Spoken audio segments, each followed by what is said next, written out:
안녕하세요, 일렉트로캠입니다. 오늘도 어김없이 근데 오늘은 애플 얘기가 좀 있을 것 같습니다. 제가 얼마 전에 아이폰 14 프로 맥스로 바꿨는데 그걸 쓰다 보니까 느낀 점이 딱 하나 있어서 그걸 한번 이야기해 볼까 합니다. 시작하기 앞서 BK님 항상 너무 감사드립니다. 제가 어제 페스티 베타로 이제 벌어들일 수 있는 돈을 그냥 단순 좀 이해하기 쉽게 그냥 얘기를 했는데, 사실 댓글에도 남겨주셨던 것 같은데 이게 defer revenue라고 그래서 약간 성향이 다르죠. 근데 사실 소비자 입장에서 그냥 단순히 테슬라를 보기에는 뭐 이리 보나 저리 보나 뭐 똑같은 거 아니냐. 근데 이거는 이제 구독 서비스 개념에 그런 게 좀 들어가 있어서 미리 돈을 받고 레비뉴긴 한데 약간 다르죠. 이게 릴라이빌리티죠. 미리 돈을 받고 서비스를 해주는 거기 때문에 이제 뭐 미래 소비자가 마음에 안 들면 뭐 캔슬이라든지, 그러니까 구독에 있어서 서브스크립션에 있어서는 그렇지만, 근데 FSD 베타는 상당수 직접 이렇게 미리 돈을 내긴 했지만 다 산 사람도 많고, 물론 그래서 디퍼리 레비뉴로 잡히긴 하는데 여기서는 좀 테슬라의 경우는 살짝 다르지 않나. 그리고 장부상에 이미 사실 나오곤 있습니다만, 제가 어제 그렇게 단순 계산으로 그냥 쉽게 이야기해서 알려드리기 위해서 한 것도 있지만, 꼭 FSD만 Defer Review라고 하기에는 테슬라는 이쪽 파트가 너무 큽니다. 이제 물론 자율주행이 훨씬 적지 않은 부분을 차지하지만 OTA라든지 서브스크립션으로 이제 프리미어 커넥티비티라든지 여러 가지 지금 소프트웨어적으로 팔아먹는 게 많고, 업데이트를 제가 생각을 못 했더라고요. 유지 보수하는 비용이라든지 이걸 어떻게 하는 거에 대해서 이거 좀 더 이거는 자세히 봐야 되기 때문에 그냥 단순히 그렇게 얘기를 한 거지, 테슬라는 일반 자동차 회사랑 다르다 이런 장부만 보더라도 알 수 있고, 진짜 소프트웨어 기업이자 이거를 서비스를 미리 제공하는, 그러니까 약간 구독 서비스와 비슷한 이 구조가 점점 물론 아주 메이저는 아니지만 그렇다고 해서 자동차 회사들과 비교해봐서 이건 잽도 안 될 정도로 웬만한 소프트웨어 회사를 씹어먹을 정도이기 때문에 참 장부만 보더라도 이게 참 회사 구조가 다르다라는 거를 느낄 수 있었습니다. 근데 참고로 이미 디퍼 레비뉴로 뭐 1빌리언 전후로 뭐 하고 있기 때문에 어제 그렇게 얘기하는 게 크게 무리라는 생각은 들지 않습니다. 이미 장난 아니게 돈을 벌고 있다.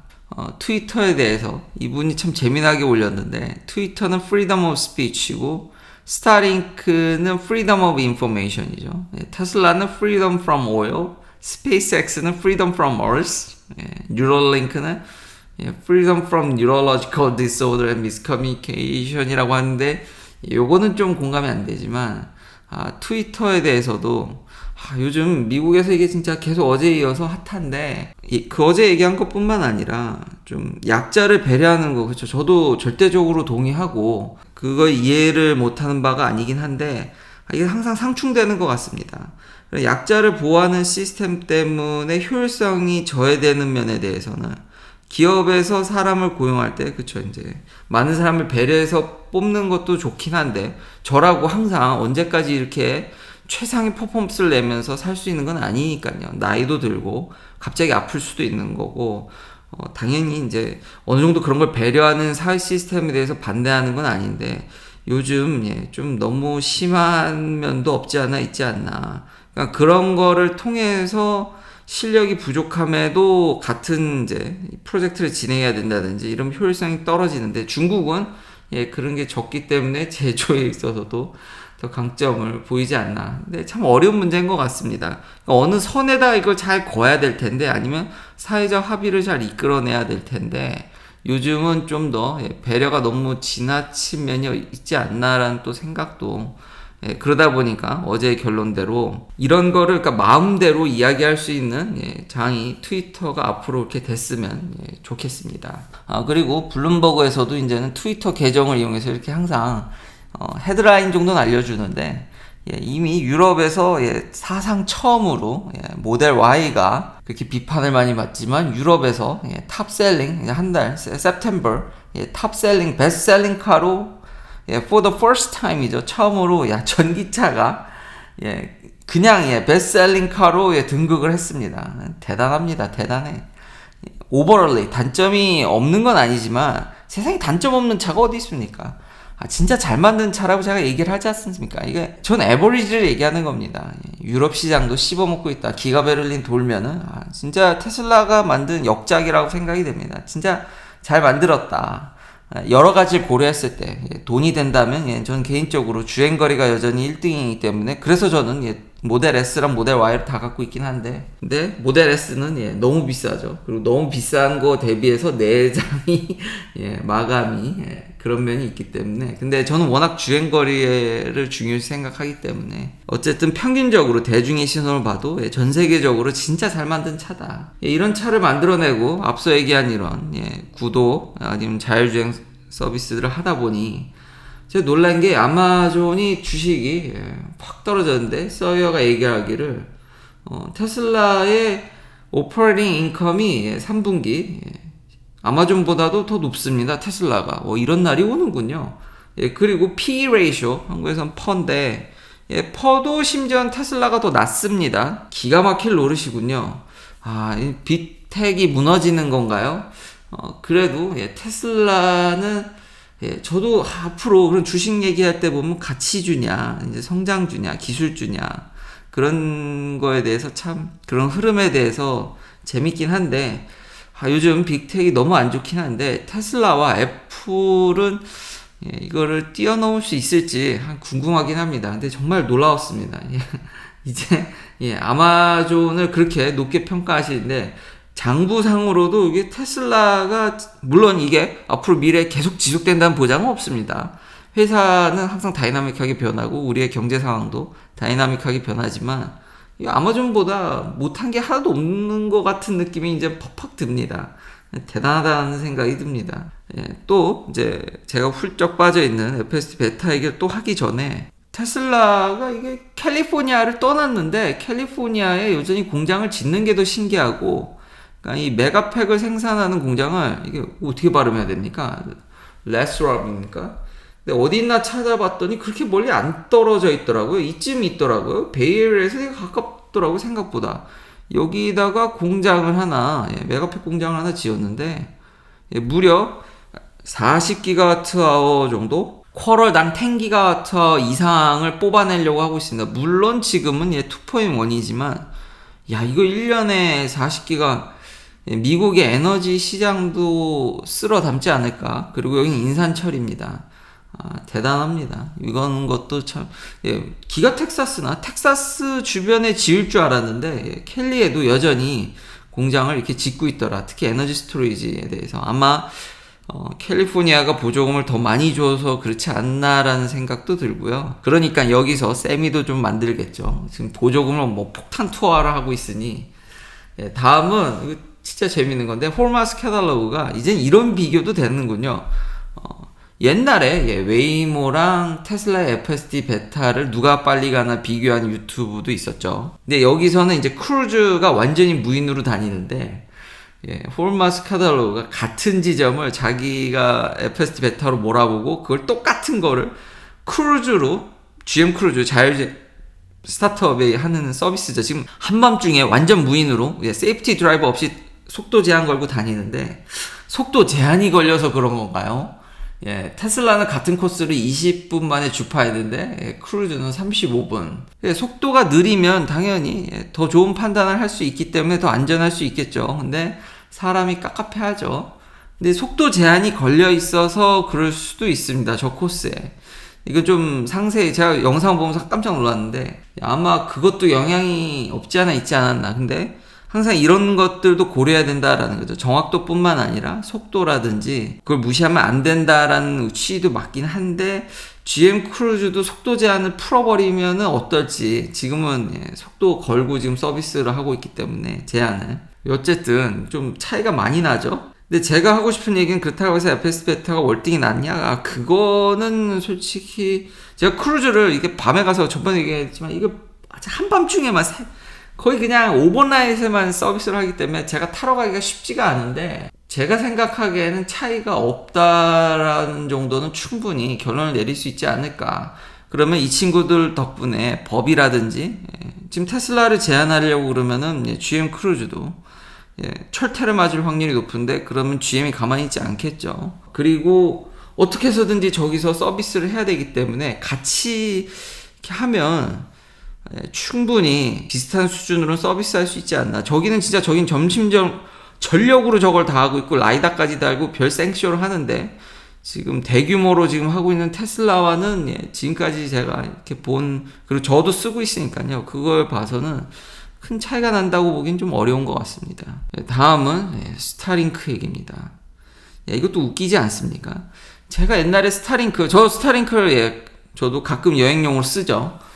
스타링크를 저 갖고 있는데 이거 제가 처음 그때 그래서 이제 언박싱 하는 거 영상 올렸을 때 이거 뭐 움직일 때 못 쓰고 근데 제가 그때도 얘기를 잠깐 했었는데 재료라든지 안테나의 구조 제가 1세대 때는 어차피 이건 베타 테스트였기 때문에 받지도 못했겠지만 2세대로 바뀌면서 제가 이거 움직이는 것도 가능하겠다라는 얘기를 그래서 해외 다른 유튜버들이 그렇게 허가가 나지 않았지만 그걸 테스트해서 되는데 그러니까 물질이라든지 안테나 구조를 가능하면 충분히 가능할 거로 예상을 했거든요. 그리고 이런 다른 통신사라든지 이게 사업자들을 지금 마찰이 제가 몇 번 뉴스 기사도 소개했는데 그런 것 때문에 일부러 이거에 대해서 자극적으로 얘기를 안 했던 것 같은데 역시나 하이 스피드로 로우 레이턴시로 움직이는데도 쓸 수 있다라는 점 이제 랜드에서 와인 모션 그러니까 이제 RV라든지 이런데 그냥 걸어놓고 이제 오지에서 진짜 속도 빨리 나오는 거는 진짜 신개념입니다. 그리고 여전히 엄청나게 쏘고 있고 자메이카에서도 도움이 됩니다. 그리고 일론 머스크가 GPS보다도 더 정확합니다. 그렇겠죠. 위성 시그널을 수만 개 아직은 수만 개는 아니지만 지금 시그널을 다 받게 되면은 GPS보다 포지셔닝이 좋다고 지금 일론 머스크가 얘기를 하고 있습니다. 그러니까 여러모로 참 대단합니다. 이러다 보니까 어떤 지난 역사적 흐름이라든지 이런 걸 보면은 이제 주식시장의 가치주가 도래할 것 같긴 한데 이 일론 머스크가 이끄는 이 그룹에는 해당이 될지 잘 모르겠습니다. 이걸 제가 실제로도 이거를 지금 정신 차려 보니까 이러다가 나중에 테슬라나 뭐 일론 머스크가 스마트폰 만들면 그것까지 써버리면 그리고 반도체 라인까지 가고 이러면은 뭐 죄다 이제 테슬라로 두르는 게 아닌가. 차도 그렇고 통신도 그렇고 제 주변에 벌써 하나하나 제품들이 일론 머스크가 만든 걸로 자꾸 바뀌어가는데 이건 무섭긴 합니다. 이제 완전히 다 둘러치는 게 아닌가. 그중 그래도 항상 핵심은 애플이긴 하죠. 지금 애플로 편집하고 있고 애플 스마트폰을 쓰고 있고 항상 저도 그렇진 않았습니다. 초창기에는 안드로이드였고 당연히 한국인이니까 대표 기업인 삼성과 당연히 안드로이드의 그런 다양한 기능 그리고 마음대로 커스터마이즈 할 수 있는 한 가지 요즘 패러다임이면 진짜 양산과 얼마나 이걸 하이 퀄리티로 정교하게 만드냐가 좀 중요하지 않을까. 안드로이드는 참 기능이 많은데 툭하면 이게 에러가 나고 뭔가 조작성에 있어서 여전히 그런 약간 뭔가 레깅하는 게 너무 많습니다. 그거 쓰면 쓸수록 처음에 성능과는 너무 떨어지는 점과 근데 iOS에서는 그런 걸 느끼기가 참 어렵죠. 그리고 애플이 실적 발표를 했죠. 근데 주식시장은 그렇게 재미가 없었습니다. 근데 테슬라가 진짜 애플 걱정은 하는 게 아닌 게 물론 아이폰 14 플러스가 좀 실패죠. 근데 참 이게 로이터 기사를 보면은 좀 비판적인 자세를 갖긴 해야 되는데 또 이제 애플의 친화적인 이게 같은 조사 기관에서 하나는 14 플러스가 이제 커링한다는 얘기는 이미 이렇게 알려져 있지만 같은 조사 기관에서 프로는 오히려 지금 증산해야 되는 게 아니냐는 얘기가 정말 많이 많습니다. 14 프로는 너무 잘 팔려서 제가 이거를 지금 쓰면서 느끼는 게 뭐냐면은 무거워도 맥스는 전보다도 더 무거워졌죠. 뭐 이제 밸런스라든지 이런 걸 잘 했지만 그래서 케이스도 정말 프레임리스로 쓰게 되는 어떻게든 무게를 좀 더 줄여보려고 무게 빼고는 너무나도 이게 진짜 신세계인데요. 12 프로 맥스에서 넘어오니까 카메라 뭐 이제 앞으로 보실 FSD 베타 모두 아이폰 14 프로 맥스로 찍은 건데 이게 너무 좋더라고요. 불만은 없는데 유일한 불만이 뭐 아일랜드, 다이나믹 아일랜드 전혀 불편하지 않습니다. 유일한 불만은 너무 무게가 올라갔는데 확실히 무게 올라간 건 단점입니다. 용서가 안 되죠. 모바일 기기에 있어서 무게는 치명상입니다.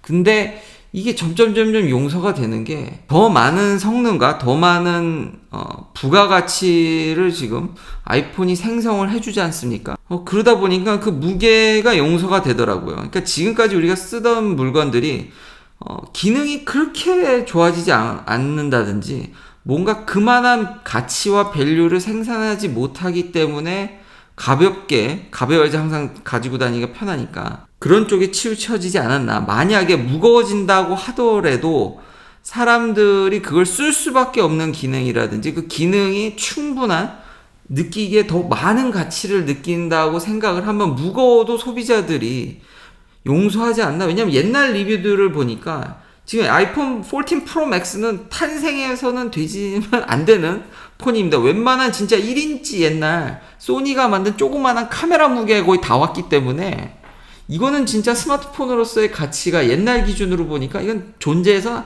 안 되는 폰이더라고요. 그럼에도 불구하고 제가 짜증남에도 불구하고 항상 잘 들고 다니는 건 이걸로 너무 많은 일을 하고 너무 많은 가치를 생산해내고 더 만족감을 주기 때문에 그 무게가 상쇄되는 게 아닌가. 그러니까 가볍게 만들어야 된다라는 거에 저도 그런 기준만 갖고 있었는데 더 많은 무언가를 다른 가치를 준다 그러면은 무거워도 사람들이 용서하지 않나라는 생각도 들었습니다. 그런 부분은 좀 놓친 부분이 없지 않아 있어서 그리고 애플 걱정은 진짜 하는 게 아닌 게 이런 조사기관들이 이렇게 보면요. 리포트들 이렇게 보면은 미국에서 10대들의 87%는 아이폰을 쓴답니다. 87%. 미쳤네요. 그리고 다음 폰도 그 87%는 다음도 아이폰을 쓸 거랍니다. 결국 이민자들이 안드로이드를 써주기 때문에 그나마 유지가 되는 건가요? 그러니까 미국에 있는 10대들, 그러니까 미래에 앞으로 애플의 제품들을 계속 사주고 애플을 소비해줄 미래의 커스터머들은 그냥 다 열의 9 가까이가 아이폰이라는 게 이게 너무 충격이었습니다. 물론 근데 아직 애플워치나 이런 거는 그다지 인기가 있어 보이지는, 그러니까 아이폰에 대비해서 상대적으로. 근데 아이폰의 위력이 이 정도라는 거죠. 젊은 층에서, 미국에서. 미국 얘기긴 합니다. 해외가 아니라. 진짜 안드로이드는 해외에서 이민 오거나 이런 사람들이 더, 그 나라에는 그 특수 기능들이 안드로이드에서만 지원이 되거나 이런 부분들이 많기 때문에 안드로이드를 그대로 가져오는 경우가 많은데, 그렇기 때문에 안드로이드가 그 정도 마켓시어가 유지되는 게 아닌가. 이건 좀 충격이었습니다. 그러니까 앞으로 미래에도 이미 고객들이 많이 확보되어 있고 애플은 굉장히 보수적으로 자기의 생태계를 확장해 나가고 있기 때문에 이렇게 일희일비할 필요는 없는 것 같다라는 생각이 듭니다. 긴 영상 시청해 주셔서 감사합니다. 내일도 테슬라 관련 이야기들로 찾아뵙겠습니다.